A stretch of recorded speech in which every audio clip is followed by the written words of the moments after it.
Want to try that again? I'm out of the building on the day that I was supposed to book talk with Ms. Steidl's class, so I just wanted to talk about the few books that I promised I would discuss or mention.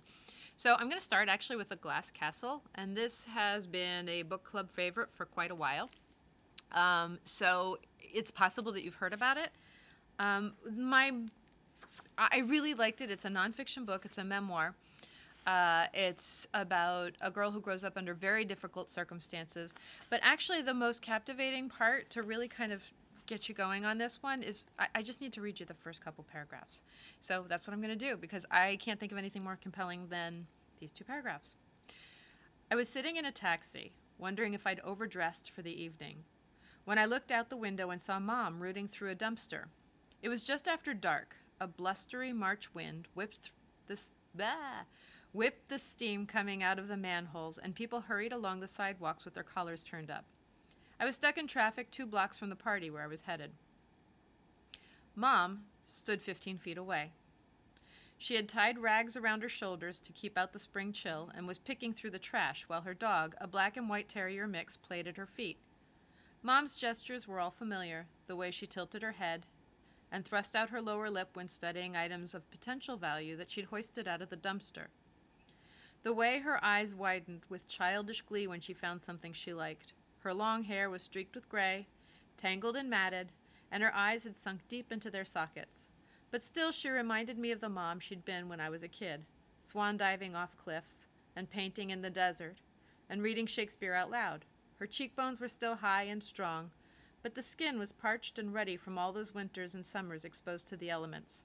To the people walking by, she probably looked like any of the thousands of homeless people in New York City. And then she goes on to say, it had been months since I'd laid eyes on Mom.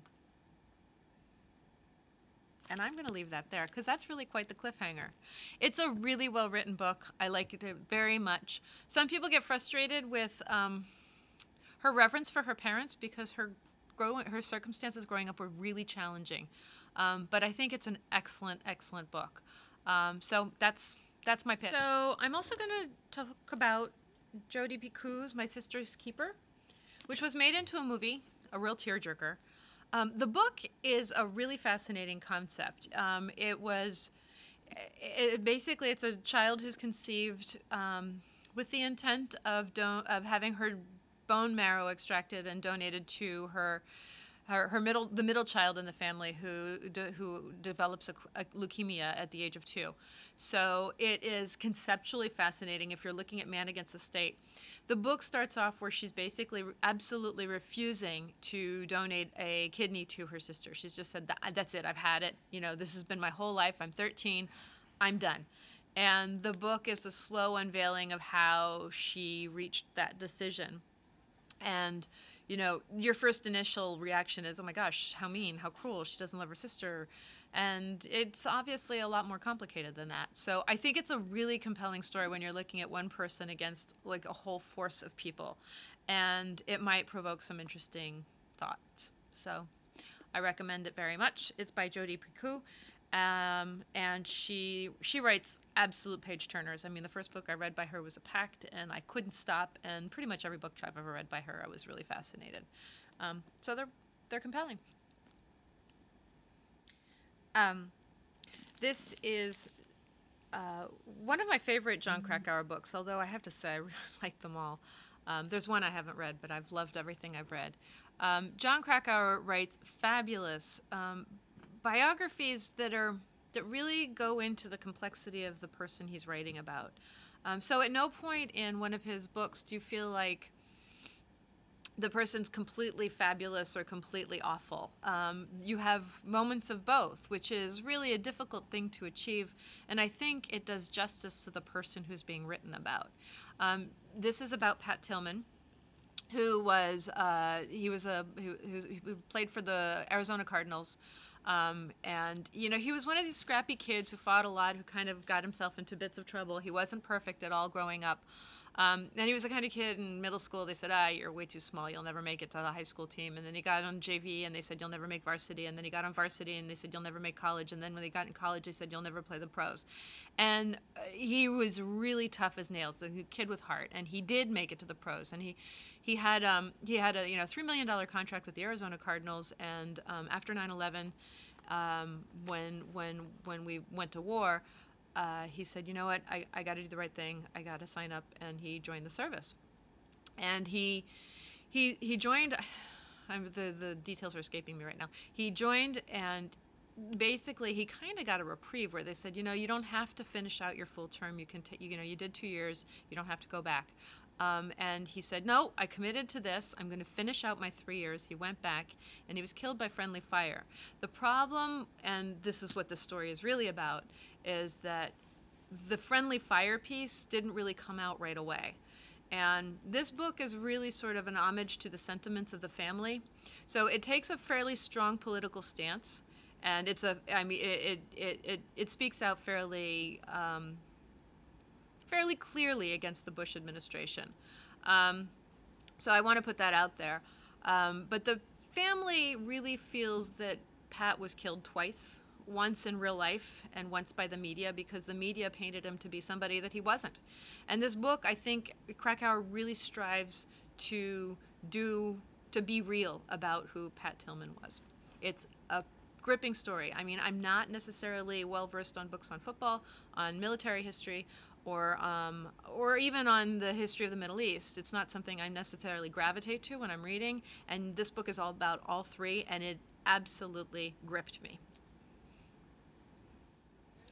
I love Ender. It's funny, Gretchen from the town library, she's a teen librarian at the town library, and I had a conversation about Ender versus Harry, as in Harry Potter. And I said that I think Ender is a fairly sympathetic character in the way that we love to love Harry. And basically, there's some parallels. Ender is sent to a school, like basically it's a battle school where children, small young children, are trained for violent battle.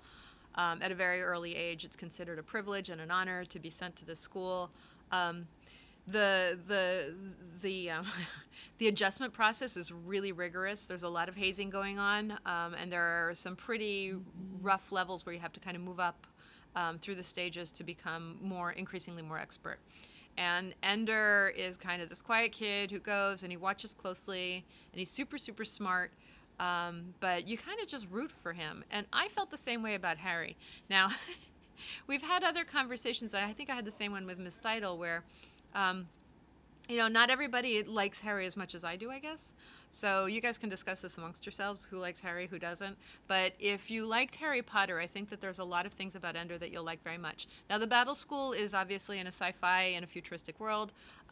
It doesn't feel, even though there are like basically intergalactical battles, it doesn't really feel very sci-fi. It's really more about characters and trying to negotiate new terrain in a very scary and foreign world.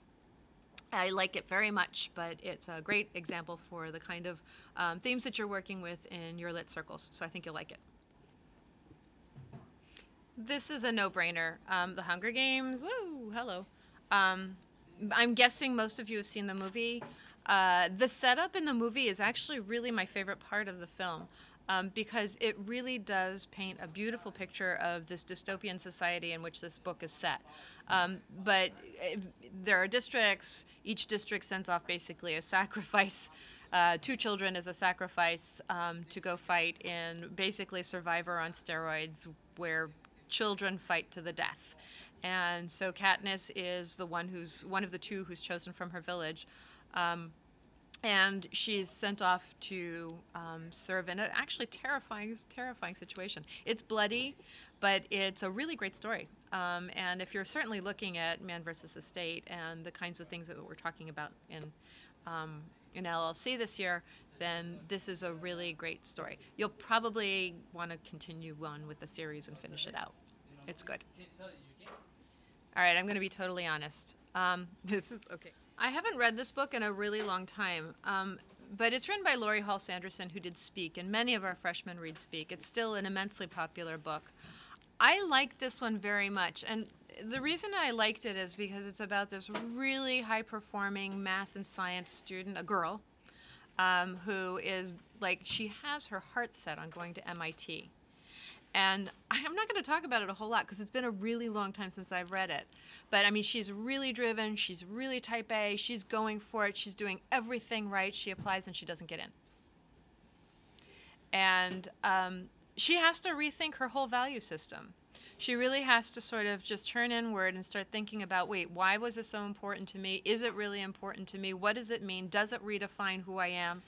And again, it's this individual trying to negotiate her own self-perception against the standards of the world. So it's got a lot of themes that I think you'll like and that will work for you. And it's well done. It's well done. So I hope you like it.